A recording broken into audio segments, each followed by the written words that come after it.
우리는 지난주에 함께 말씀을 살펴볼 때 바울 일행이 아시아, 여기서 말하는 아시아는 우리 쪽의 아시아가 아니라 서쪽 끝의 아시아, 이 튀르키예 지역을 의미하는데요. 에베소에 복음을 전하기 원했는데 하나님께서, 성령님께서 막으시고 또 마게도니아 사람의 환상을 보게 하셔서 건너와서 우리를 도우라라는 환상 가운데 유럽으로 하나님이 복음을 전하길 원하시는구나, 이걸 깨닫고 바울이 이제 배를 타고 드로아에서 네아폴리 또 빌립보로 나아가게 됩니다. 그러니까 선교 사역을 감당할 때 바울은 성령의 인도하심을 따라 사명을 감당했습니다. 내 생각도 있고 내 계획도 있지만 그보다 더 우선순위에 두는 게 있었어요. 그게 뭐냐면 하나님의 인도하심이라는 거예요. 우리 삶도 마찬가지입니다. 나름의 계획도 있고 꼼꼼히 준비도 합니다. 플랜 A, 또 혹시 몰라서 플랜 B, 또 혹시 몰라서 플랜 C까지도 준비를 해요. 근데 이 플랜 A, B, C보다 더 우선순위에 두는 건 뭐냐면 하나님의 인도하심이라는 거예요. 그러니까 전혀 뜻밖의 일을 만날 때가 있고요, 예상 밖의 일이 일어날 때가 있어요. 그때 당황하지 않고 하나님께서 나를 이 길로 인도하시는구나 생각의 유연함을 가지고 넓은 안목을 가지고 하나님의 뜻을 살펴야 합니다. 그 과정을 통해서 하나님이 우리의 생각을 뛰어넘어서 일하시는구나, 또 우리의 생각을 뛰어넘어서 역사하시는구나, 이것 깨달으시는 우리 모든 성도님 되시기 바랍니다. 바울이요 1차 선교 여행을 할 때 여러분 아마 기억하실 거예요. 바울이 가지고 있었던 일관된 원칙이 하나 있었습니다. 그게 뭐냐면 어디를 가든지 사실 그 있잖아요. 바울이 부활하신 예수님을 만나기 전에 얼마나 예수 믿는 사람 박해했어요. 그죠? 그러니까 스데반이 순교당할 때 그 현장의 증인으로 있었던 사람이 바울이었잖아요. 그리고 나서 이 예루살렘 교회 박해가 심해지자 어떻게 했죠? 사도들을 제외하고 많은 그리스도인들이 사마리아와 땅끝으로 막 흩어지기 시작했어요. 그러니까 흩어진 유대인 그리스도인들이 자신의 나라가 아니어도 늘 유대인 그리스도인들이 모이면 뭘 세워요? 유대인들이 모이면 회당을 세웠어요. 그렇기 때문에 1차 선교 여행 때 보면은 항상 그가 도착한 곳이 어디든지 회당을 찾았어요. 회당을. 왜냐하면 그곳에 누가 있어요? 기본적으로 유대인들이 있는 거예요. 또 이방인들도 같이 나와서 있는데 그곳에 가서 복음을 전했습니다. 그러니까 복음을 전하는 그 특정 공간, 이 회당에서 복음을 전할 때 유대인과 이방인들이 예수 그리스도의 복음을 듣고 많은 사람이 주님께로 돌아오기도 했지만 또 그 가운데 몇몇 유대인들은 복음을 듣고 알러지 반응을 일으키는 거예요. 마음에 들지 않는 겁니다. 그래서 주위 사람들을 선동시키고 악감을 품게 해서 바울 일행을 얼마나 곤경에 빠뜨렸는지 모릅니다. 막 핍박을 가하고 박해를 가하면 바울은 주저함 없이 도망쳤어요. 그 자리를 떠나고 피했습니다. 피한 곳에 가서 또 회당을 찾고 그곳에서 복음을 전하는 거예요. 근데 놀라운 사실은 뭐죠? 이 친구들이 자기 지역을 벗어나서 도망친 바울을 따라와요. 따라와서 또 박해하는 거예요. 또 도망가면 또 따라오고. 이거 어디서 많이 본 그림 아니에요? 누가 그렇게 했어요? 바울이 그렇게 했어요. 바울이. 그잖아요. 예루살렘 교회를 박해하고 스데반의 순교당하게 하고 나서도 성이 안 풀려가지고 어떻게 한 거예요? 다메섹으로 도망쳐 있는, 다메섹에 있는 그리스도인을 박해하고자 대제사장에게 공문을 받아가지고 가서 다메섹에 사는 그리스도인 박해하고자 따라갔던 사람이 누구예요? 자신. 근데 이제 공수교대가 일어나는 거예요. 내가 그렇게 때려잡았던 사람들의 자리에 자기가 서게 되는 거예요. 자기가.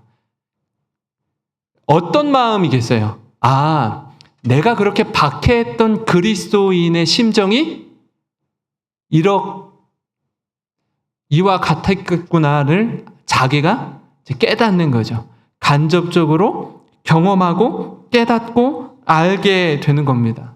오늘 말씀을 보니까 빌립보 지역에, 이 유럽에는요, 회당이 없는 거예요. 회당이. 그래서 바울이 기도할 곳을 찾습니다. 누군가를 만나고 복음을 전하려면 나가야 되는 거예요.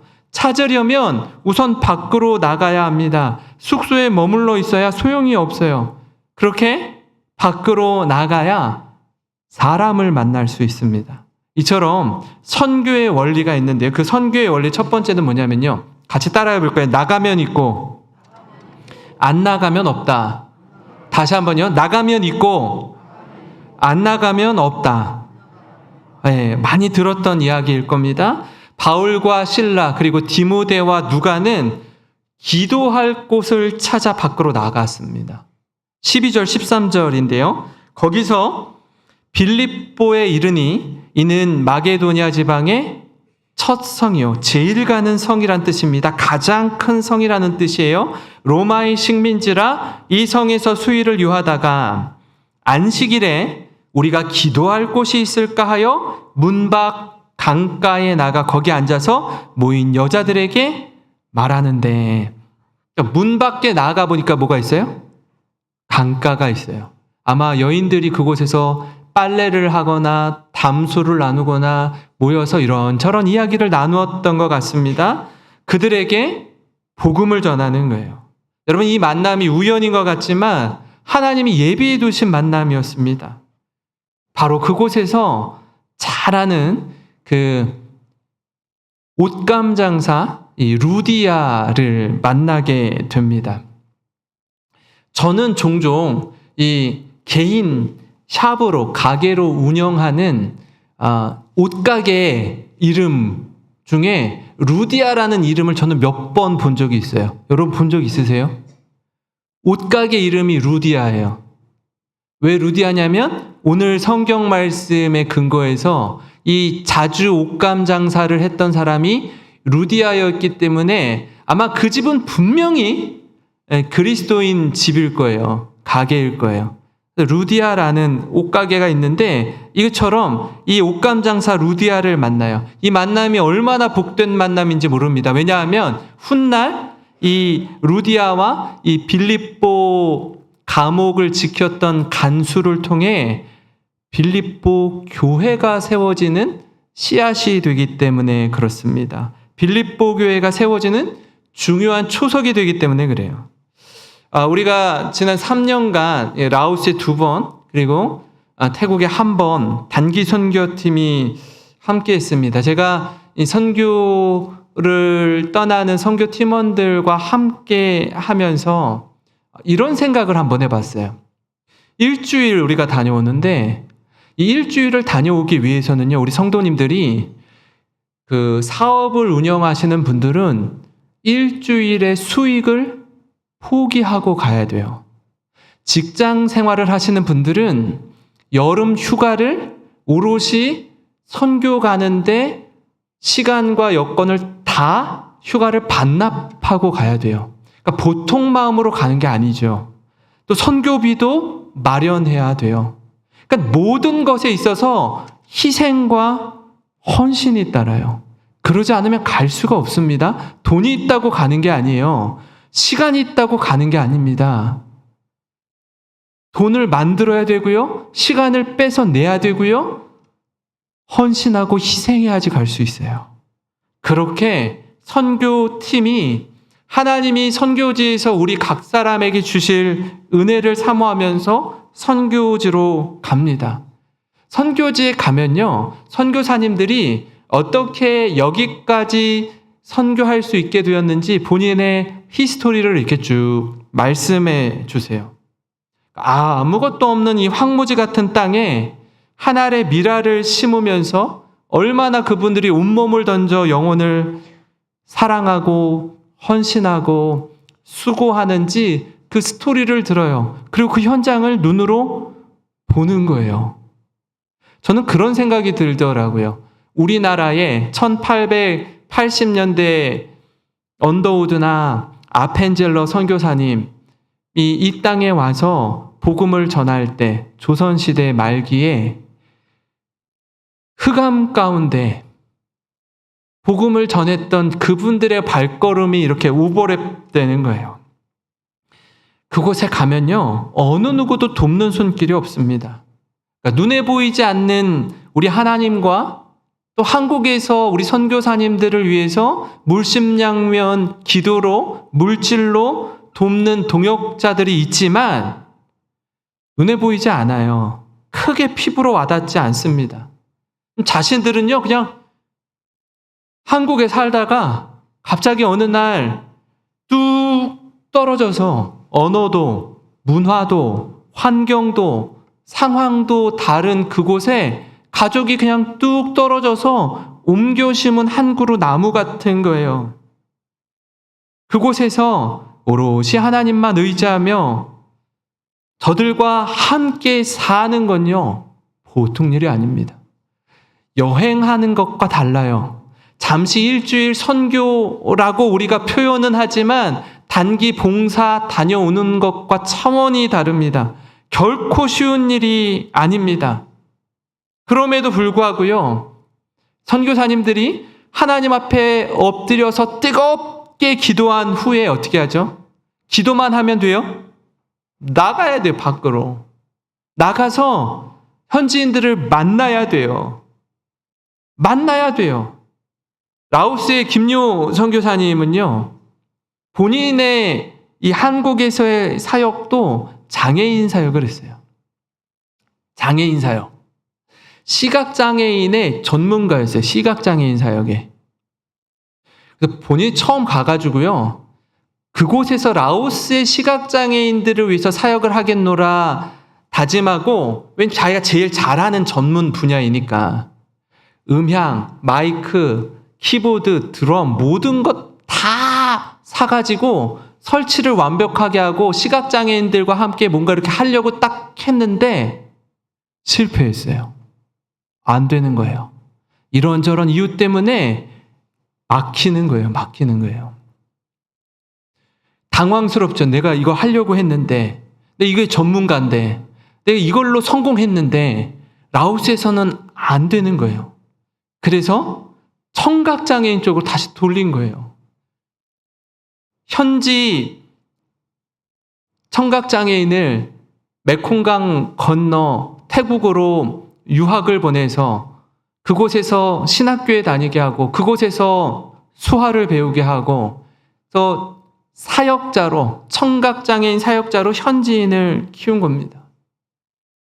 하나님 막으시면 또 다른 길로 인도하는 거예요. 장애인들은요, 우리나라도 그렇고 라오스는 더하고요, 아무도 집 밖으로 나오지 않아요. 사람들의 시선이 두렵기 때문에, 뒤에서 수군거리는 게 두렵기 때문에. 그래서 찾아가 만나야 돼요. 집집마다 찾아가 두드리고 만나야 돼요. 너무나 가난해요. 길이 없는 것 같아요. 저 길로 가면 집이 있을까 하는 대로 가야 되는 거예요. 가다 보면 집 같지도 않은 집에서 사람이 살고 있는 거예요. 불도 안 들어요. 깜깜해요. 냄새가 나요. 정말 가축이 사는 곳 같아요. 그런 곳을 찾아가 만나는 거예요. 우리 아이들이, 청년들이 가서 그 친구들을 업어서 안고, 이고, 데리고 오는 거예요. 그러지 않으면 만날 수가 없어요. 한 줄기 빛 들어오지 않는 그런 어두운 곳에 살고 있는 거예요. 저들을 찾아가서 만나고 위로하고 복음을 전하는 겁니다. 놀라운 건 그렇게 나가서 만난 장애인들이 100가정이 넘어요. 100가정이 넘어요. 저희 선교팀이 한 10몇 가정, 한 13가정, 15가정 가서 이렇게 만나고 했는데 놀란 게 있어요. 선교사님 따라가는데 그 내비게이션이 없어요. 내비게이션을 치고 가는 게 아니에요. 다 외워서 가는 거예요, 선교사님이. 하도 많이 가서. 하도 많이 찾아가서. 그런가 하면요, 태국의 김민수 선교사님도 마찬가지입니다. 원래 본인은 치앙마이 땅이 아니었어요. 태국의 다른 곳에 이미 모든 선교센터가 준비되어 있었는데 하나님이 치앙마이로 가라는 거예요. 아무것도 없는데. 뭘 해야 될지도 모르겠는데. 그곳에 가서 어떻게 해야 되나 고민하다가 태국의 현지 교회인 치앙마이 제1교회에 찾아가서 장애인 선교를 했어요. 장애인 부서 자체가 없는데 제가 한국에서 온 이런 사람입니다. 이 치앙마이 제1교회에 장애인 부서를 최초로 세우고 장애인들을 가슴에 품고 예배드려도 될까요? 하고 몇 개월 동안 자신을 치앙마이 제1교회 담임 목사님이 검증을 하는 거예요. 테스트를 하는 거예요. 이 외국 사람을 믿고 맡길 수 있는가? 그 검증에 통과가 돼서 현지 교회에서 장애인 부서를 만들어서 장애인들을 섬기는 사역을 하는 거예요. 장애인 학교를 찾아가서 제가 한국에서 온 이러이러한 선교사입니다. 거의 전부 다 불교예요. 아이들이 불교 의식 행사를 한 달에도 몇 번이나 불상 앞에 놓고 3시간, 4시간 동안 우리식으로 말하면 예배를 드리는 장애인 학교예요. 국가에서 세운. 심지어 그 나라의 왕을 떠받들고 섬기는 예식이 2시간, 3시간 하는 곳이에요. 그곳에 가서 내가 크리스천인데 하나님 믿는 사람인데 이곳에서 당신들과 함께하기 원합니다. 빵도 구워주고 복음도 전하고 당신들을 위해서 함께 울고 웃기를 원합니다 하고 찾아가 문을 두드린 거예요. 교감 선생님, 교장 선생님을 만나고. 그래서 그곳이 열려서 우리가 이번에 가서 그 학교에 가서 아이들을 섬길 수 있었던 거예요. 갈 때 딸 쌍둥이가 있었어요. 3살짜리 애들을 데리고 갔어요. 저희가 섬긴 이 장애인 아이들이에요. 저 아이들과 함께하는 시간들이요, 쉽지 않아요. 그러니까 앞이 캄캄하고 어디로 가야 될지도 모르겠고 한 발짝도 내딜 수 없는 상황에서 선교사님들이 하나님만 의지하며 나아가는 거예요. 그렇게 한 걸음 한 걸음을 뗄 때 놀라운 만남의 축복으로 인도해 주십니다. 기적과 같은 만남을 선물로 주시는 겁니다. 우리가 읽지는 않았지만 16절 역시 마찬가지인데요. 바울 일행이 또 기도하는 처소. 참 놀랍지 않아요? 안식일에 기도하는 곳을 찾다가 루디아를 만나요. 안식일에 기도하는 곳을 찾다가 귀신 들린 여종을 하나 만나요. 16절을 같이 한번 읽어보겠습니다. 시작. 우리가 기도하는 곳에 가다가 점치는 귀신 들린 여종 하나를 만나니 점으로 그 주인들에게 큰 이익을 주는 자라. 아멘. 우리가 어디 가다가? 기도하는 곳에 가다가 점치는 귀신 들린 여종 하나를 만나서 그 귀신을 쫓아내는 사역을 해요. 얼마나 복된 만남입니까? 그러니까 다시 말하면 어디든 가야 되는 거예요. 그러니까 바울은 빌립보에 와서 기도하는 곳을 찾다가 사람을 만납니다. 준비된 영혼을 만나는 거예요. 사랑하는 성도 여러분, 우리도 마찬가지입니다. 우리도 눈 뜨면 만나는 가족이 있어요. 우리 여기 나온 아이들은요, 아침이면 등교하는 학교에 친구들이 있습니다. 직장 생활 하시는 분들은 매일 아침 일찍 일어나서 출근해서 만나는 직장의 동료들이 있어요. 너나 할 것 없이 우리는 매일매일 사람을 만납니다. 사람을 만나요. 매일 만나는 사람도 있고요. 가끔 만나는 사람도 있고요. 평생에 한 번 만날까 말까 하는 그런 만나는 사람도 있어요. 누가 되었든지 우리는 모두가 이 만남의 범주 안에 있습니다. 복음을 전하기에요, 충분한 가능성을 가진 이들입니다. 그렇게 기도하면서 일상 가운데 복음을 전해야 돼요. 이 너무나 중요한 사실이 무엇이냐 하면 매일 만나는 사람이에요. 그분이 가족일 수도 있어요. 그분이 직장 동료일 수도 있어요. 근데 어느 날 어느 순간 갑작스러운 사고로 분명히 어제까지 봤는데 이분이 오늘 소식을 들으니 돌아가셨다라는 거예요. 이분이 믿음이 없어요. 수많은 기회가 우리에게 있었는데 우리가 복음을 전하지 않는 거예요. 당연히 내일도 또 만나겠지. 당연히 내년에도 또 만나겠지. 라고 안심하고 있다가 복음을 전할 수 있는 기회를 놓쳐버리는 거예요. 수없이 반복되는 기회들을 놓쳐서 나중에 이 헤어짐의 시간에 적잖이 당황하기 때문입니다.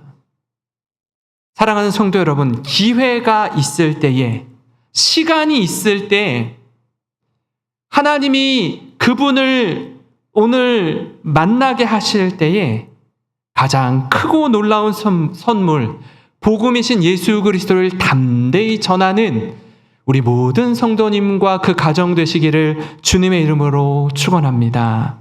그런가 하면요, 선교의 원리 또 한 가지가 있습니다. 다른 한 가지는 뭐냐면 우리가 우리의 입술을 열어서 복음을 전할 때에 하나님이 그 복음을 듣는 이의 마음을 열어주신다라는 거예요. 제가 오늘 말씀의 제목을 뭐로 정했죠? 마음을 열어주시는 하나님. 마음을 열어주시는 하나님. 우리가 복음 전할 때 두려워하는 것 중에 하나는 뭐냐면 거절감이에요. 거절당하는 거예요. 무시당하는 겁니다. 아주 우습게 여겨지는 거예요. 한두 번이야 뭐 그렇다 치지만 이런 거절감을 계속 경험하게 되면요, 이게 마음의 상처가 돼요. 트라우마가 돼요. 입을 못 열겠어요.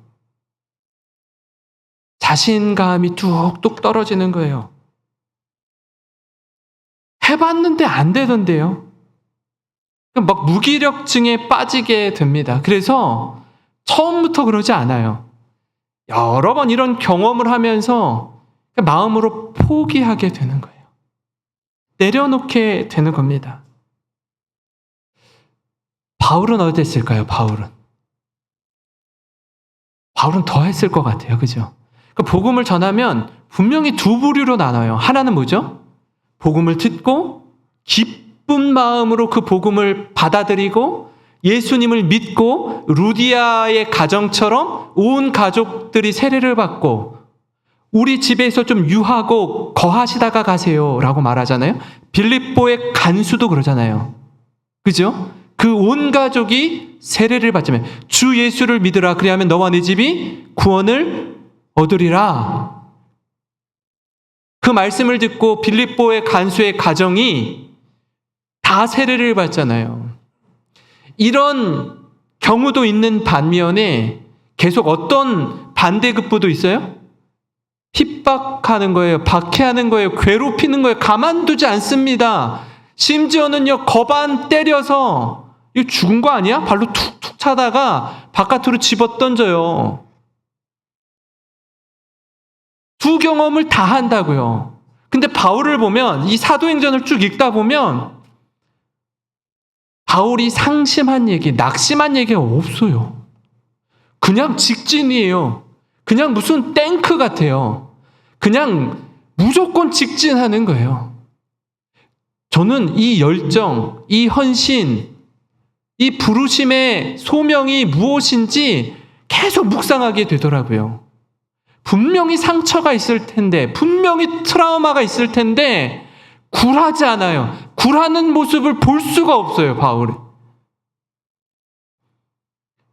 왜냐하면 그 수많은 핍박과 박해보다도 한 영혼이 주님께로 돌아올 때 그 감격과 은혜와 감사와 기쁨이 바울에겐 훨씬 더 크게 느껴지는 거예요. 이거는 이 박해보다도 말할 수 없는 기쁨이 바울에게 충만했기 때문에 감당할 수 있었던 비결이었다라는 겁니다. 입술을 열어서 복음을 전할 때 놀라운 일이 일어납니다.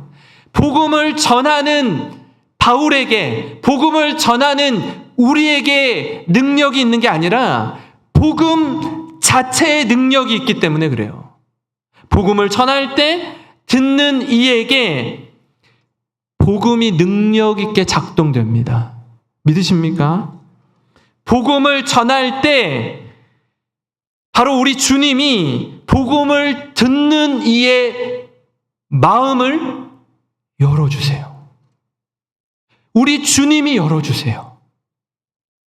절대로 안 믿을 것 같은 그 사람이, 지금까지 꽁꽁 마음의 문을 걸어 잠궜던 사람이, 아니 2번, 3번, 10번, 20번 복음을 전해도 귓등으로 또 듣지 않던 그 사람이 어느 순간 마음의 문을 열고 예수님을 믿겠다고, 세례를 받겠다고 하는 놀라운 기적이 일어난다고요. 어떤 때요? 복음을 전할 때. 14절, 15절을 우리 한번 같이 읽어보겠습니다. 14절, 15절 시작. 두아디라시에 있는 자색 옷감 장사로서 하나님을 섬기는 루디아라 하는 한 여자가 말을 듣고 있을 때에 주께서 그 마음을 열어 바울의 말을 따르게 하신지라. 그와 그 집이 다 세례를 받고 우리에게 청하여 이르되 만일 나를 주 믿는 자로 알거든 내 집에 들어와 유하라 하고 간권하여 머물게 하니라. 아멘. 여기 놀라운 은혜가 있습니다. 기적이 있어요. 하나님이 그렇게 만남의 축복으로 인도하십니다. 복음을 전할 때에 놀라운 하나님의 능력을 경험하게 하십니다. 우리는 복음을 전하는 우리, 이 스피커, 이 메신저인 우리를 바라보면요, 뭐가 없어 보여요. 대단한 뭐가 없어 보인다고요. 우리 자신을 우리가 바라볼 때. 그래서 위축되기도 쉽고 자신감을 잃기도 하는데, 그걸 뛰어넘어서 하나님, 제가 좀 약해요. 제가 좀 두려움이 많아요. 제가 너무 무서워요. 그렇지만 담대한 마음을 가지고 복음을 전하면 하나님이 역사하시는 줄 믿으시기 바랍니다. 바울은 이 경험을 한 사람이었습니다. 바울은 이 은혜의 풍성함을 누린 사람이었어요.